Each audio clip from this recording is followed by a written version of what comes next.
It's listed as private. And I don't want it as private. That's the problem that I have.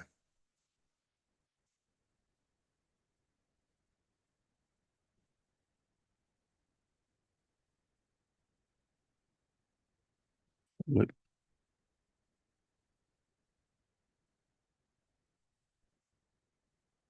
so much for that. All right. Boom.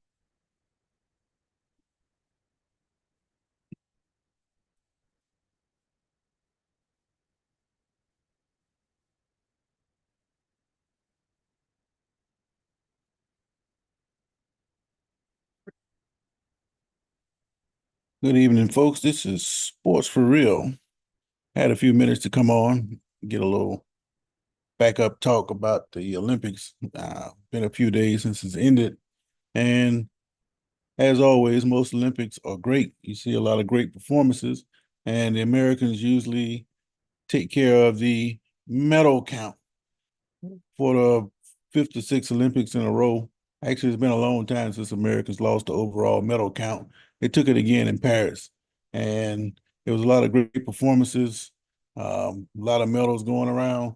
Shannon Sharp, you got to pay a whole lot of money for that pledge you put up. You had like two world records to deal with, and it's a great thing for you to pledge that. But now we're going to see if you're going to pay up. All right, just a couple of things. So let me share my screen and get to what I want to talk about. All right, the first thing, the great Safan Hassan.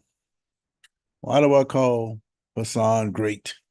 Well, if you weren't paying attention to the Olympics, this woman did the almost impossible. Before I get to that, let me tell you a backstory. About 10, 12 years ago, I was affiliated with this National Guard unit up in South Carolina, and I got into this conversation with a sergeant. They were about to get ready to run a PT test, which is a mile and a half at that point, and it wasn't going to be on a track. So I made the statement that me as a runner, I prefer to run on a track as opposed to running on the road because no matter where I am on the track, I know exactly where I am.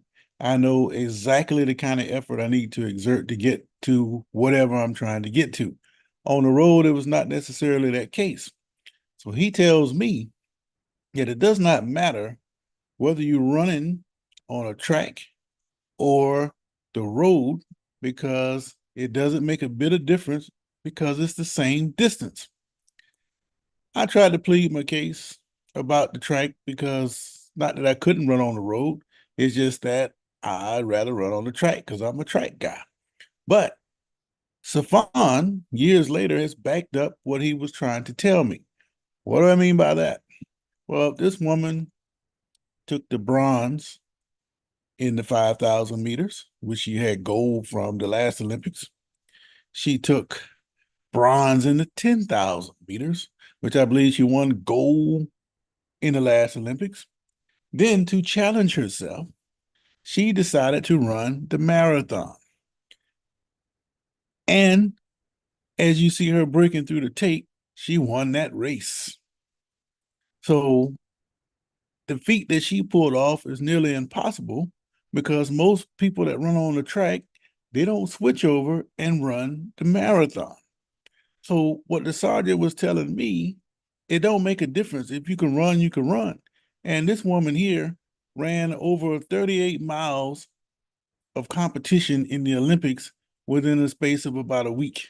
That is an awful lot of running, a whole lot of different disciplines. And for one person to pull that off, that is a great feat.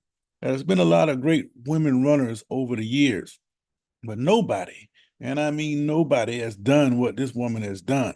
So with all the talk nowadays about everybody trying to be or trying to give their buddies or whoever the title of the greatest of all time, I think this person right here, Safan Hassan, might just be the greatest women's distance runner of all time. She's run Gold in the 1500. I told you about the 5,000, the 10,000. Now the marathon. She's won marathons in London and other places. I just don't think there's a better track record than what Hassan has been doing in her running career. So if you know somebody that's done better than Hassan, let me know. But as far as I'm concerned, and based on facts and results, this woman here is the greatest women's runner of all time. Let me know if you know somebody different. But despite Safan's efforts, I think if she's the kind of person who likes to challenge herself. Um, Maybe she might try the steeplechase. Now, if she can jump, she probably win that too. Because what happened, she outkicked the people to the finish line. You see this person right here, they were neck and neck for a long time. But when they got to that final 300 meters, she just outkicked her and just pulled away from her to win that gold. But she's running for the Netherlands. But she's actually a native of Ethiopia. She's some kind of refugee. I don't know what her full story is, but she escaped Ethiopia and wound up in the Netherlands. And now she's a world champion, gold medalist in the Paris Olympics marathon. She's won bronze and gold in the 5 and 10,000 meters previously. And she's also won marathons all over the world. So again, I think Hassan just might be or is the greatest women's runner of all time.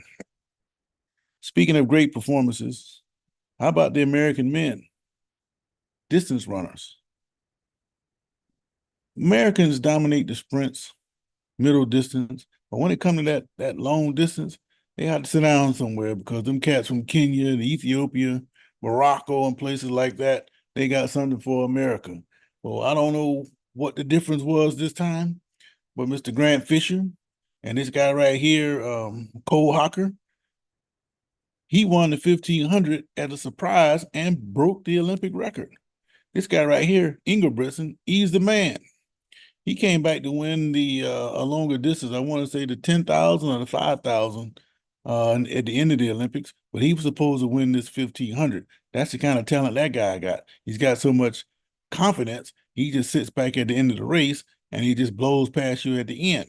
Well, for whatever reason, this guy Hawker, he just was game that day and he zoomed past everybody because they weren't expecting him to come out of nowhere. And that's what he did. But it wasn't just Hawker. It was Grant Fisher. And overall, these guys in the distance, middle distance, they did a great job. And you have to give these American runners their credit. Because you see right here, we got a goal here, and it looks like he's got the bronze, and Ingebrigtsen is out of the running. But that was a great job by the American runners in the 5 and 10,000 meter races. This is actually the 1500. All right. Also, surprise, surprise, surprise. You got Noah Lyles. He was trying to complete a historic double to join Carl Lewis and Usain Bolt as 100 and 200-meter gold medalists. Lyles won the 100, but it was said that he got sick and he wasn't really at full speed when he tried to run in this 200. And you see this guy here, Tobogo from Botswana, knocked him off, and Kenny Bednarik got silver, and then Lyles came up with third. It's a great effort by Lyles, and even though the media is trying to make an excuse for why he didn't win, he hasn't said a word. Lyles is a likable guy. He talks a lot of trash. I always liked Lyles, but now I got an even better reason to like Lyles because if you look on, there's a show on Netflix now called Sprint, and turns out Lyles' coach is a friend of mine, a classmate of mine. So now I'm pulling for Lyles to do better things because I know who his coach is, and I known that guy for a long time. So I hope both of them continue to do well.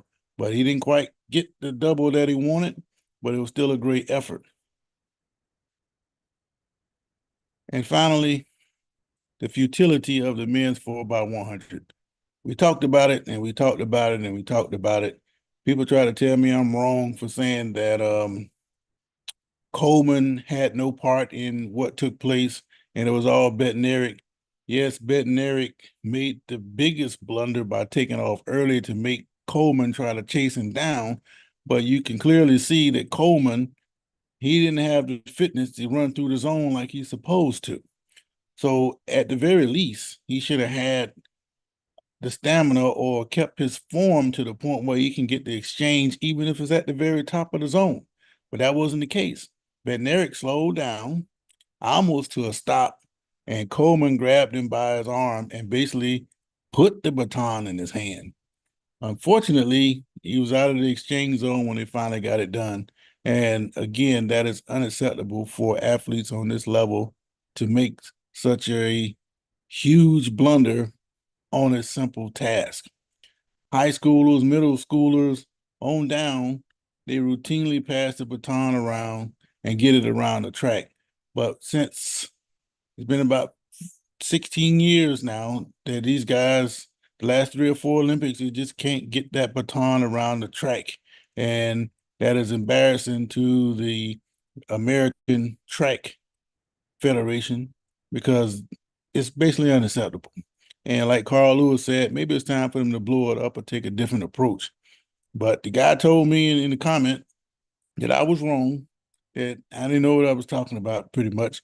But what I'm looking at right here, Bednarik, like I said, he made the biggest mistake. But Coleman, he lost his form. He slowed down while Bednarik was speeding up, and it was never going to work at that point.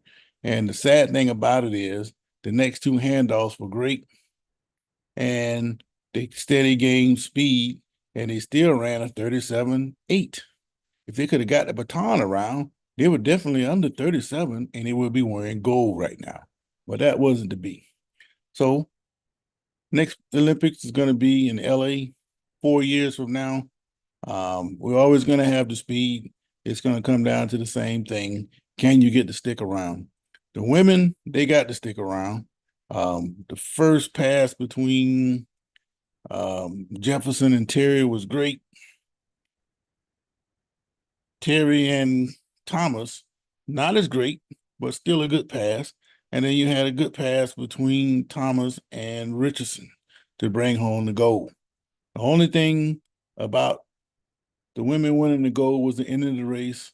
Poor sportsmanship on the ankle leg, giving the gas face over to the person she just passed, and that wasn't necessary. Run the race, get your goal, and celebrate. And it's okay to be a front runner all the time, but when you lose or things don't go your way, stand there and take the pressure and answer the questions instead of trying to talk down on the officials. And that's the kind of thing I'm starting to see. Well, I get into that later, but that's something I need to address later about something else I want to talk about. But I'm gonna get into that later. But I think the American track teams, they're going to take control and they're going to bounce back in LA. Looking forward to it myself because, like I said, the first Olympics I ever saw was the '84 Olympics, and that was in Los Angeles. So it'll be interesting to see from a much older perspective what it would be like as opposed to a 13-year-old kid watching his first Olympics. Why your first Olympics at 13? Well, we boycotted the 1980 Olympics in Russia and 76, a little bit too young to remember all of that. Even though I do remember Bruce Jenner in the Wheaties box, but that's pretty much all I remember about 1976, that and Sugar Ray Leonard. So anyway, it was a great Olympics to me. And now it is time for some football. You know, you already started the preseason, and there's been a lot of good action. Unfortunately, every year you have some major injuries, and it's the same thing so far this year. But hopefully, these teams can get through these camps without any more major injuries, and they'll be ready to open up the season on September 5th when the Ravens go into Kansas City on Thursday night to open up the season. It's going to be a good one. Still got a couple more weeks to get to it. College football is going to start before then. So this is the real good time of the year, football season at all levels. What can be better than that? This is sports for real.